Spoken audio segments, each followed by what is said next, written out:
ಈ ದಿನ ಬೇಳೆ ದಾಲ್ ಹೇಗೆ ಮಾಡೋದು ಅಂತ ತೋರಿಸ್ತಾ ಇದ್ದೀನಿ. 3/4 ಕಪ್ಪು ಬೇಳೆ, 3 ಟೊಮೊಟೊ, ಕರ್ಬೇವಿನ ಸೊಪ್ಪು, ಕೊತ್ತಂಬರಿ, ಈರುಳ್ಳಿ, ಹಸಿಮೆಣಸಿನ್ಕಾಯಿ, ಬೆಳ್ಳುಳ್ಳಿ, ಸ್ವಲ್ಪ ಶುಂಠಿ ಏನಕ್ಕೆ ಹಾಕ್ತೀನಿ ಅಂತಂದರೆ ಗ್ಯಾಸ್ಟ್ರಿಕ್ ಆಗಬಾರ್ದು ಅಂತಂದ್ಬಿಟ್ಟು ಶುಂಠಿ ಹಾಕೋದು. ಶುಂಠಿ ಹಾಕೋದ್ರಿಂದ ಗ್ಯಾಸ್ಟ್ರಿಕ್ ಬರಲ್ಲ. ನೋಡಿ, ಬೇಳೆ ತೊಳೆದಿಟ್ಕೊಂಡಿದ್ದೀನಿ. ಬೇಳೆಗೆ ಈರುಳ್ಳಿ,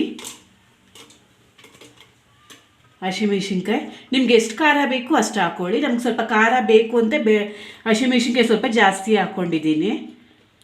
ಕರ್ಬೇವಿನ ಸೊಪ್ಪು, ಕೊತ್ತಂಬರಿ, ಈಗ ತೋರಿಸಿದ್ದೆಲ್ಲ ಹಾಕ್ಕೊತಾ ಇದ್ದೀನಿ.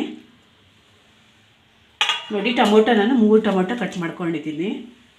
ನಿಮಗೆ ಹುಳಿ ಸ್ವಲ್ಪ ಬೇಕು ಅಂದರೆ 3 ಹಾಕ್ಕೊಳ್ಳಿ, ಇಲ್ಲಾಂದರೆ 2 ಹಾಕ್ಕೊಂಡ್ರೂ ಸಾಕು. ಸ್ವಲ್ಪ ಅರಿಶಿನ ಪುಡಿ,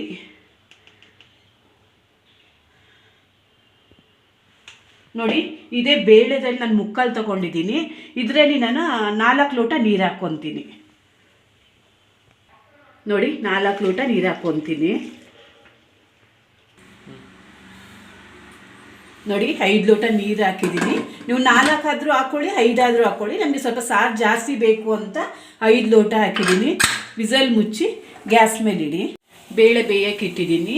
ಅದೊಂದು 5 ವಿಸಲ್ ಬರೋಕ್ಕೆ ಇಟ್ಟಿದ್ದೀನಿ. ಮತ್ತು ಒಗ್ಗರಣೆಗೆ ಸಾಸಿವೆ, ಜೀರಿಗೆ, ಹಿಂಗು, ಕರ್ಬೇವಿನ ಸೊಪ್ಪು, ಬೆಳ್ಳುಳ್ಳಿ, ಈರುಳ್ಳಿ. ನೋಡಿ, ಒಂದು ತಪ್ಪಲೆ ಇಟ್ಟಿದ್ದೀನಿ. ಅದಕ್ಕೆ ಸ್ವಲ್ಪ ಎಣ್ಣೆ ಹಾಕ್ಕೊತಾ ಇದ್ದೀನಿ. ಸ್ವಲ್ಪ ಎಣ್ಣೆ. ನೋಡಿ, ಎಣ್ಣೆ ಕಾಯ್ತಾ ಇದೆ. ಕಾಯಿದ ತಕ್ಷಣ ಸಾಸಿವೆ, ಜೀರಿಗೆ ಹಾಕ್ಕೊತಾ ಇದ್ದೀನಿ.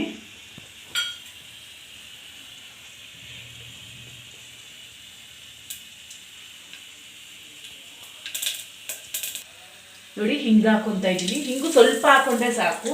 ನಿಮಗೆ ಸ್ಮೆಲ್ ಜಾಸ್ತಿ ಬೇಕು ಅಂದರೆ ಸ್ವಲ್ಪ ಜಾಸ್ತಿ ಹಾಕ್ಕೊಳ್ಳಿ. ನಾವು ಸ್ವಲ್ಪ ಹಾಕಿದ್ದೀನಿ. ಬೆಳ್ಳುಳ್ಳಿ ಜಜ್ಜಿಟ್ಕೊಂಡಿದ್ದೀನಿ. ಕರ್ಬೇವಿನ ಸೊಪ್ಪು, ಈರುಳ್ಳಿ, ಇದನ್ನು ಸ್ವಲ್ಪ ಹಾಗೆ ಫ್ರೈ ಮಾಡ್ಕೋಬೇಕು.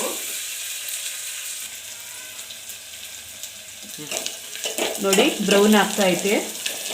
ಸ್ವಲ್ಪ ಬ್ರೌನ್ ಆದರೆ ಸಾಕು.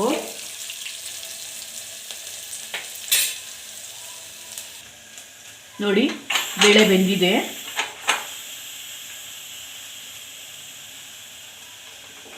ನೋಡಿ, 4 ವಿಸಲ್ ಬರ್ಸಿದ್ದೀನಿ.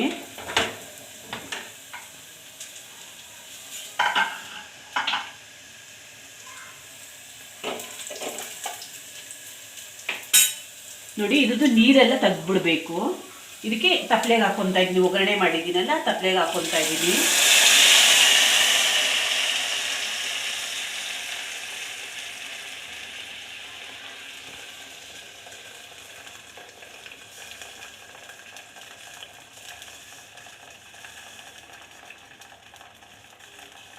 ನೀರು ಮಾತ್ರ ಸೋರಿಸಿಟ್ಕೊಳ್ಳಿ. ಮತ್ತು ಇದು ಶುಂಠಿ ತೆಗೆದುಬಿಡಿ. ಶುಂಠಿ ಸ್ಮ್ಯಾಶ್ ಮಾಡಬೇಡಿ. ಶುಂಠಿ ಮಾತ್ರ ಸಪ್ರೇಟಾಗಿ ತೆಗೆದುಬಿಡಿ. ಆಮೇಲೆ ಚೆನ್ನಾಗಿ ಇಟ್ಕೊಂಡು ಚೆನ್ನಾಗಿ ಸ್ಮ್ಯಾಶ್ ಮಾಡಿ. ಒಬ್ಬೊಬ್ಬರಿಗೆ ಬೇಳೆ ಹಾಗೆ ಇರಬೇಕಂದ್ರೆ ನೀವು ಹಾಗೆ ಹೇಗೆ ಮಾಡ್ತೀರ ಹಾಗೆ ಮಾಡ್ಕೊಳ್ಳಿ. ನಮಗೆ ಬೇಳೆ ನೈಸಾಗಿರಬೇಕು, ಅದರಿಂದ ಈ ಥರ ಮಾಡ್ಕೊತಾ ಇದ್ದೀನಿ. ನೋಡಿ, ನೈಸ್ ಮಾಡ್ಕೊಂಡಿದ್ದೀನಿ ಇಷ್ಟು. ಇನ್ನೂ ನೈಸ್ ಬೇಕಂದರೆ ಇನ್ನೂ ನೈಸ್ ಮಾಡ್ಕೋಬೋದು. ನೋಡಿ, ಇದನ್ನು ತೆಗೆದು ಕುಕ್ಕರ್ಗೆ ಹಾಕ್ಕೊತಾ ಇದ್ದೀನಿ.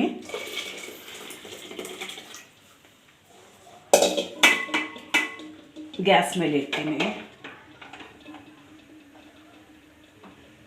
ಸ್ವಲ್ಪ ಉಪ್ಪು ಹಾಕ್ಕೊಳ್ಳಿ.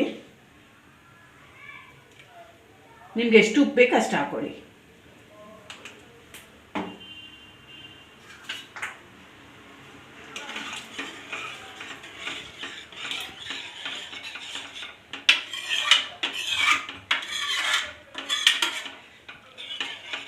ನೋಡಿ, ಚೆನ್ನಾಗಿ ಸ್ವಲ್ಪ ಕುದಿಬೇಕು, ಹಸಿ ವಾಸನೆ ಹೋಗಬೇಕು. ನೋಡಿ, ದಾಲ್ ರೆಡಿಯಾಗಿದೆ.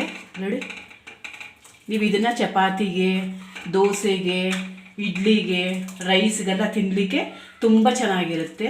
ಇಷ್ಟು ಗಟ್ಟಿ ಬೇಕಂದರೆ ಇಷ್ಟು ಗಟ್ಟಿಯಾಗಿ ಮಾಡ್ಕೊಳ್ಳಿ. ಬರೀ ಸಾಂಬಾರಿಗೆ ಅಂತಂದರೆ ನೀರಾಗಿ ಮಾಡ್ಕೊಳ್ಳಿ.